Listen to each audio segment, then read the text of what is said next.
Chief Minister Conrad K. Sangma inaugurated the Babies Critical Care Unit (SNCU, NICU, MNCU) at Ganesh Government Maternal and Child Health Hospital in Shillong today.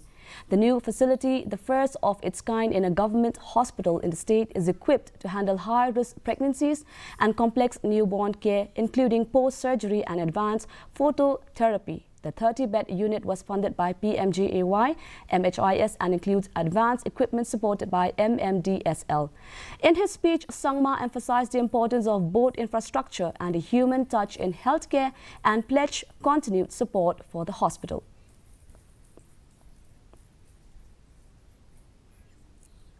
Each one of us in every effort that we try to do and every work that we try to do. And that's, I think, the key to enjoying what you do and to making it meaningful for you and to be able to really lead a life with some kind of a strong purpose in front of you.